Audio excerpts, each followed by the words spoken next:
నువ్వు దశమ భాగం ఇచ్చిన 10వ వంతు చెల్లించిన నీ ఆస్తిలో సగ భాగము దేవునికి ఇచ్చిన దేవునికి అవసరము లేదు. దేవుడు తిండి లేనివాడు కాడు, ఆయన తిండి లేనివాడు కాడు. కానీ దేవుని వాక్యం చెప్తుంది తెలిసిన చూడండి ఒకసారి. సామెతల గ్రంథము 4వ అధ్యాయం 20వ వచనం. సామెతల గ్రంథము 4వ అధ్యాయం 20వ వచనం. నా కుమారుడా, హల్లెలూయా. దేవుడు ఏంటంటాడు? నా కుమారుడా.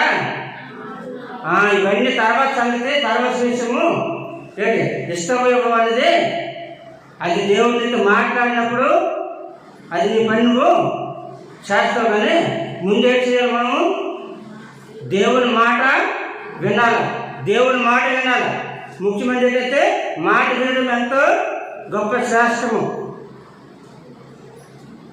వినటం వలన విశ్వాసము, చెప్పండి, వినటం వలన విశ్వాసము అధికమవుతుంది, తక్కువ అవుతుంది.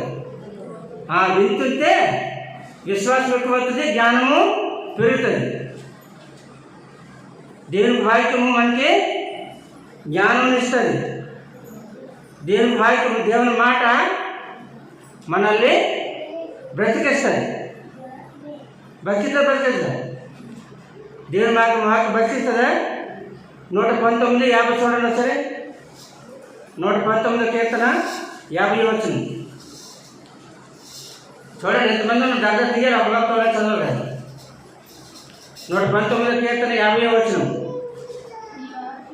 నీ వాక్యము నన్ను, నీ వాక్యమే నన్ను బ్రతికించి ఉన్నది. హల్లెలూయా.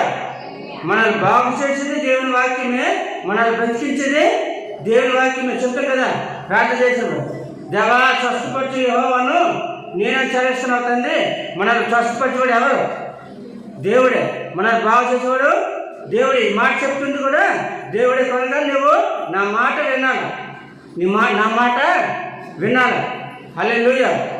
దేవునికి స్తోత్రం. దేవుని మాట విన్నప్పుడు మనము బ్రతుకుతాము, దేవుని మాట విన్నప్పుడు మనము బ్రతుకుతాము. హల్లెలూయా. జీవించగలుగుతాము. మనకి ఆశీర్వాదం వస్తుంది, మనకి దీవెన వస్తుంది.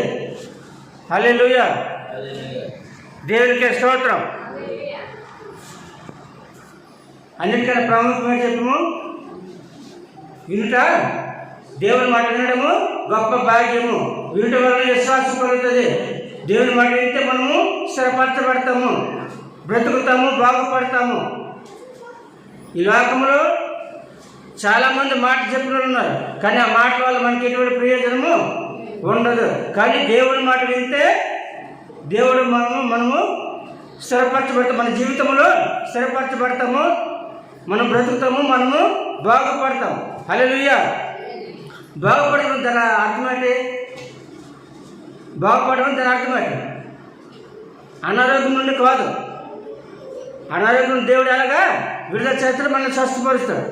బాగుపడడం అంతా మన కుటుంబం అంతా బాగుపడుతుంది. మన కుటుంబం అంతా బాగుపడితే మనకి ఏ లోటు లేకుండా దేవుడు సమృద్ధిగా మనకి ఇచ్చి దేవుడు సహాయం చేస్తాడు. హల్లెలూయా. అప్పుడు మనము బాగుంటాం. హల్లెలూయా. ఎవరు నిలవ ఉంటాం, అమ్మ అలా మా వాళ్ళు బాగున్నారా అంత ధనార్థమేటి, ధనార్థమేటి. మనం తెలిసిన ఎవరు వెళ్ళి మనకు అక్కడ ఇంకో తెలిసిన చుట్టాలు ఉంటారు. పలానా ఎవరు అంటే పలానా ఊరు అని చెప్పి మనకు అమ్మ అక్కడ మా వాళ్ళు ఉన్నారు, బాగున్నారా అని అడుగుతారు. అడుగుతారు అంటే వాళ్ళు బాగున్నారా అంటే వాళ్ళకి పర్వాలేదా అని దాని అర్థం. వాళ్ళకి మంచిగా ఉందా, సమృద్ధిగా కుటుంబానికి దేవుడు సహాయం చేస్తాడా, వాళ్ళు మంచిగా ఉన్నారా లేదని దాని అర్థం. హల్లెలూయా. ఆ మంచిగా మనం బ్రతకాలంటే దేవుని మాట వినాలి. హల్లెలూయా. దేవునికి స్తోత్రం. కనుక ప్రియులైన దేవుని నామమును బట్టి వందనాలు స్తోత్రములు. మనం దేవుని యొక్క మాట ప్రకారం జీవించినప్పుడు దేవుడు మనల్ని ఆశీర్వదిస్తాడు. చూడండి 128 కీర్తన 128 కీర్తన 2వ వచనం. నిశ్చయముగా అది హల్లెలూయా. విరునమ్మ. నిశ్చయముగా దేవుడు చెప్తున్నాడు, నిశ్చయంగా నీవు నీ చేతుల కష్టజీతమును అనుభవిస్తావు. హల్లెలూయా. నీ చేతుల కష్టజీతం నువ్వు అనుభవించాలంటే ఏం చేయాలి? అమ్మా, నీవే కష్టపడతాను, కానీ నీ కష్టం అనుభవించాలంటే దేవుని యొక్క కృప, దేవుని యొక్క ఆశీర్వాదం ఉండాలి. చాలామంది కష్టపడతారు, కానీ వాళ్ళు కష్టపడిన వాళ్ళకి తినడానికి హక్కు ఉండదు. ఎందుకు? దేవునికి ఆశీర్వాదము మన మీద లేకపోతే, మనం కష్టపడితే మనం సంపాదించిందనే మనం తినడానికి హక్కు ఉండదు. అది హక్కు ఉండాలంటే దేవునికి ఆశీర్వాదం మనకు ఉండాలి. దేవుని మాటకు మనం లోబడి జీవించినట్లయితే దేవుడు మనల్ని పోషిస్తాడు. హల్లెలూయా. మరి దేవునికి లేకుండా చూసినట్లయితే ఆదికాండంలో ఒక మాట జరిగితే, నువ్వు భయపడకు, నేను నిన్ను నీ కుటుంబమును పోషిస్తాను. ఎవరినమ్మా? నువ్వు నమ్ముకున్న దేవుడు శాఖని వాడు కాదు. నువ్వు ఆయన మాట వినకపోతే నీకు జరగదు. ఆయన మాట వినకపోతేనే మనకి అనేకమైన ప్రాబ్లమ్స్, అనేకమైన సమస్యలు వస్తాయి. ఆర్థిక పరిస్థితి అవన్నీ ఏ పరిస్థితినే దేవుడి మాట వినకపోతే మనకి పరిస్థితులు, కష్ట పరిస్థితులు వస్తాయి. కనుక మనం దేవుడి మాట విన్నట్లయితే అన్ని దేవుడే చూసుకుంటాడు. నీ చేతులు కష్టం నువ్వు అనుభవిస్తావు. చదవం. నీవు ధన్యుడు. ధన్యుడంటే ఏంటమ్మా? ధన్యుడంటే దీవించబడిన వ్యక్తివి. నువ్వు దేవుని చేత దీవించబడిన వ్యక్తివి. ధన్యుడు అంటే దీవించబడిన వ్యక్తి, దేవుని చేత దీవించబడిన వ్యక్తి, దేవుని మాట విన్న వ్యక్తి. హల్లెలూయా. చదవం. లోకిట అంటే నీ ఇంట్లో నీ భార్య ఫలించు ద్రాక్ష వలె ఉండును. ఫలించు ద్రాక్ష వలె ఉండును. హల్లెలూయా. ద్రాక్ష వల్ల మీకు తెలుసు కదా, ద్రాక్ష వల్ల గుత్తులు ఏంటో ఎలాగుంటాయి? గుత్తులు వాటి అంటుకొని దాన్ని ఏంటంటారు? కంబైన్డ్గా ఏంటంటే మధ్యలో గ్యాప్ లేకుండా ఉంటుంది. హల్లెలూయా. దేవునికే స్తోత్రం. నీ కుటుంబంలో అంత గొప్ప ఐక్యత, అంత సమాధానంగా దేవుడు నిన్ను, నీ కుటుంబాన్ని పోషిస్తాడు. దేవునికే స్తోత్రం. లోక సువార్త 11వ అధ్యాయం 28. లోక సువార్త 11వ అధ్యాయం 28.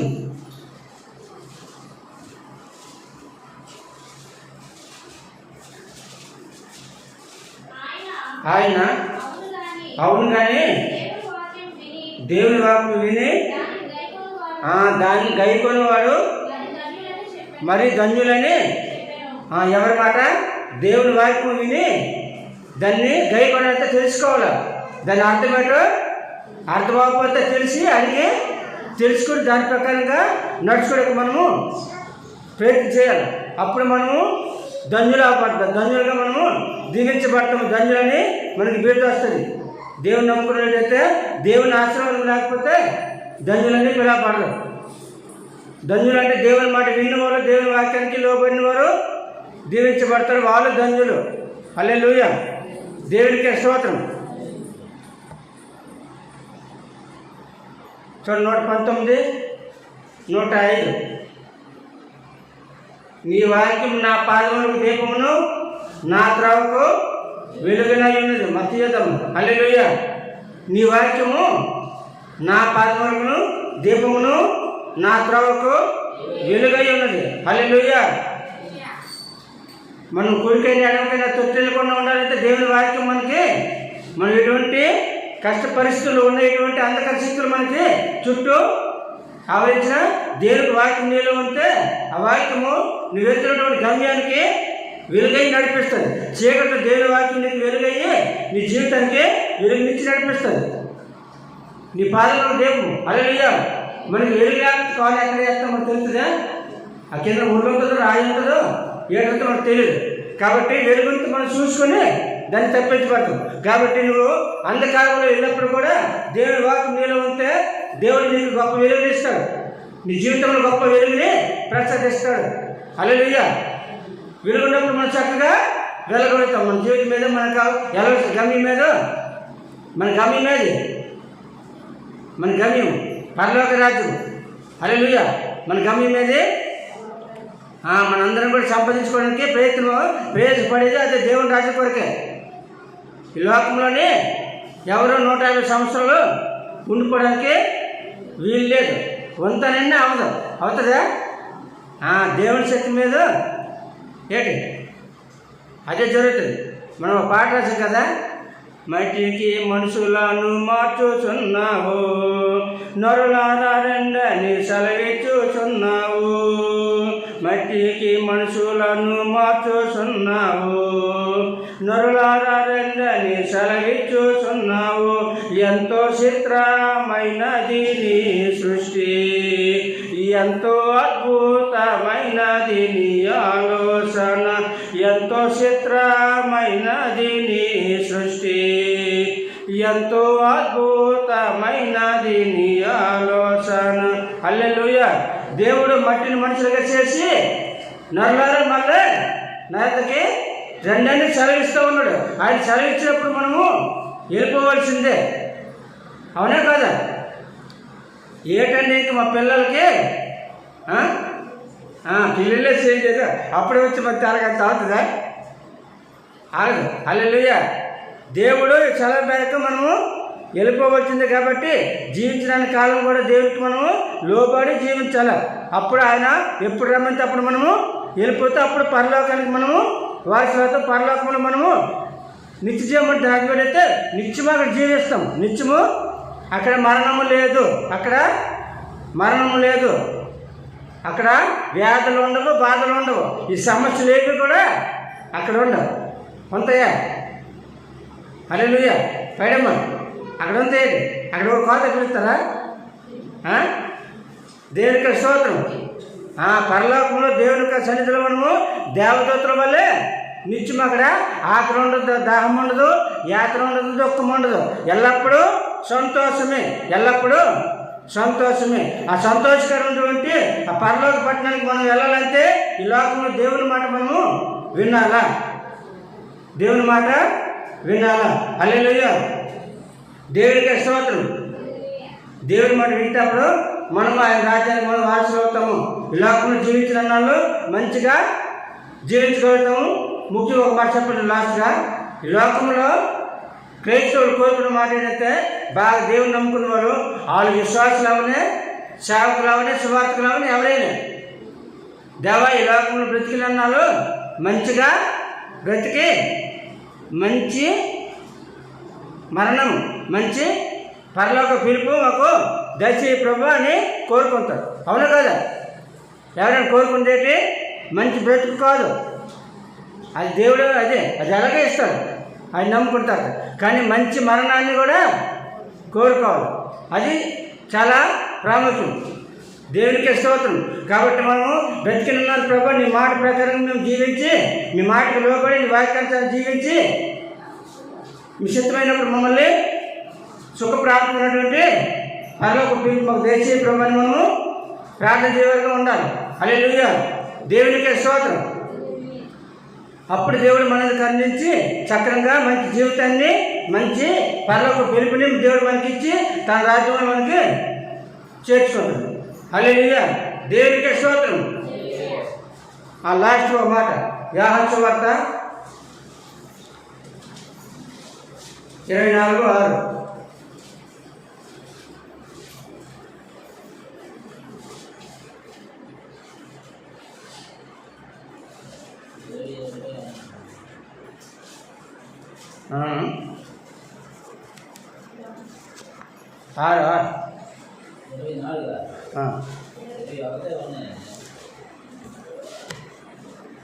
యోహాను సువార్త 4:24 సార్లు చాలా సేపు.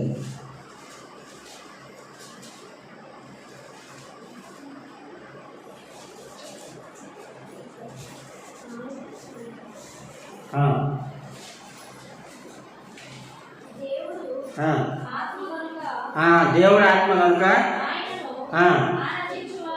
దేవుని ఆరాధించేవారు ఆత్మతోనూ సత్యంతోనూ ఆరాధించేవాళ్ళను. మన దేవుడు ఎవరు? ఆత్మదేవుడు. మన దేవుడు ఆత్మీయ దేవుడు. మన ఆత్మ కనబడుతుందా? కనిపిస్తుందా? ఎవరి ఆత్మ ఎవరికి? ఆ ఆత్మ దేవుడు. హల్లెలూయా. కాబట్టి మనము ఆయన ఆత్మతోనూ సత్యంతోనూ ఆరాధించాలి. 14 చూడండి, 14:6.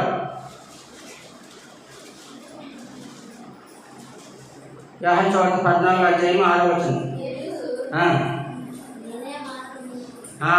యేసు ప్రభు చెప్తున్నాడు ఏంటంటే, చాలా మంది పరలోక రాజ్య మార్గము తెలియక రకరకాలైనటువంటి అడ్డు మార్గాలలో ప్రయత్నం చేస్తున్నారు, రకరకాలుగా ప్రయత్నం చేస్తున్నారు మా మోక్షానికి వెళ్ళడానికి. కానీ యేసు ప్రభు చెప్పినటువంటి మార్గం చూడండి, నేనే మార్గమును, నేనే సత్యమును, నేనే జీవమును, నా ద్వారా తప్ప ఎవరును తండ్రి వద్దకు రాడు. పరలోకానికి వెళ్ళాలంటే ఒకటే మార్గం, ఒకే ఒక మార్గం, ఇన్నోటి మార్గాలు లేవు. ఆ మార్గం ఎవరు? యేసు. ఆయన నేనే మార్గం అంటే ఆయనలోకి ఎవరైతే నమ్ముకుని ఆయన దగ్గరికి వస్తారో తరగతి నేనే మార్గమును. యేసులోకి వచ్చినవాడు ఎవరైతే ప్రభువుని నమ్ముకొని యేసు మార్గంలోకి వస్తారో వాళ్ళు సత్యాన్ని తెలుసుకుంటారు. సత్యం అంటే నిజం తెలుసుకుంటారు. నిజాన్ని అంటే పరలోక రాజ్యానికి మార్గం ఇదని, పరలోక రాజ్యం మేము చేరాలంటే మోక్షానికి వెళ్ళాలంటే ఏం చేయాలి, అలా జీవించాలని సత్యాన్ని దేవుని వాక్యం ద్వారా తెలుసుకుంటారు. ఆ తెలుసుకున్న వారే నిత్య జీవానికి వారసులు అవుతారు. హల్లెలూయా. అందుకే చెప్పండి, పరలోక రాజ్యానికి వెళ్ళాలంటే నేనే మార్గమును, నేనే సత్యమును, నేనే జీవమును, నా ద్వారా తప్ప ఇంకెవరను ఏ మార్గములను కూడా మోక్షాన్ని పొందుకోలేడు, పరలోకానికి వెళ్ళలేడు, నిత్య జీవము పొందుకోలేడు. దేవుడికి వాక్యం చెప్తాను. హల్లెలూయా. మోక్షాన్ని పొందుకోవాలంటే, నిత్య జీవానికి మనం వారసులు అవ్వాలంటే ఈ లోకంలో యేసు ప్రభువును మనము అంగీకరించాలి. ఎలాగా? యేసు ప్రభు దేవుడైనా ఆయన మన కోసం ఈ లోకానికి పరలోకాన్ని విడిచిపెట్టి లోకానికి వచ్చి మన కోసము రక్తం కాచిన దేవుడు, చిలువలోనే రక్తం కాచిన దేవుడు చిలువలో ప్రాణం పెట్టి సమాధి చేయబడి 3వ దినమున సమాధిలో తిరిగి మరణం జయించి తిరిగి లేచినటువంటి సజీవుడైన దేవుడైన నోటితో ఒప్పుకొని హృదయం మందు విశ్వాసం ఉంచాలి. అప్పుడు వారందరూ రక్షింపబడతారు. నమ్మి భక్తి పొందువాడు రక్షింపబడడం, నమ్మడానికి శిక్ష విధింపబడను. ఆ శిక్షే ఘోరమైనటువంటి మరణము, అగ్నిగుండము. హల్లెలూయా. ఆ అగ్నిగుండంలోకి నరకానికి వెళ్ళకుండా ఉండాలంటే ఈ లోకంలో యేసు ప్రభు నామమున మనము ఆయన రక్తులు కడగబడాలా, ఆయన నామమున బాప్తిసం పొందుకోవాలి. అప్పుడు మనము రక్షింపబడతాము. ఆ రక్షింపబడిన వాళ్ళు పరలోక రాజ్యానికి వారసులు అవుతారు. హల్లెలూయా. కనుక దేవుడి మాట మనము వినాలా. దేవుడి మాట విన్నప్పుడు మనము ఆత్మీయంగా బలపరచబడతాము. మంచి జ్ఞానం వస్తుంది, మంచి తెలివితేటలు వస్తాయి. దేవుడి మాట విన్నప్పుడు మన భవిష్యత్తు దేవుడే మనకి మంచి భవిష్యత్తు ఇస్తాడు. దేవుడికే స్తోత్రం. మనం ఏదో చేయాలనుకుంటే దేవుని నామం బట్టి అడగాలి. ప్రభు నేను పలానిది చేయాలనుకుంటున్నాను. ప్రతి ఒక్కరికి ఒక గోల్ ఉంటుంది, ఒక ఆలోచన ఉంటుంది కదా, నేను ఇది సాధించాలి, ఇది సాధించాలి. అప్పుడు నువ్వు సాధించాలి కాబట్టి దేవుని సన్నిధిలో పెట్టి మనము ప్రార్థన చేయాలి. ప్రభు నాకు ఎంతవరకు నువ్వు చక్కగా నడిపించే ప్రభు, నా చదువులో నేను పలాని చేయాలనుకుంటాను, నా భవిష్యత్తు మీరే నన్ను నడిపించే ప్రభు, మంచి భవిష్యత్తు ఇవ్వాలి, నన్ను ఇది సాధించాలి ప్రభు మీ నామములో అని మనం ప్రార్థన చేయాలి. అప్పుడు దేవుడు మనకి సమస్తమును ఇస్తాడు, సహాయం చేస్తాడు. హల్లెలూయా. కనుక మనకి అన్ని దేవుడే కాబట్టి మనం దేవుడిని మనం విడిచిపెట్టకూడదు. దేవుడిని మనం ప్రార్థన చేసి మనం ఏది అడిగితే అది దేవుడు మనకి ఇస్తాడు. హల్లెలూయా. దేవుడికి స్తోత్రం. ఈ కొద్ది మాటలు దేవుడు దీవించుగాక. ఆమేన్.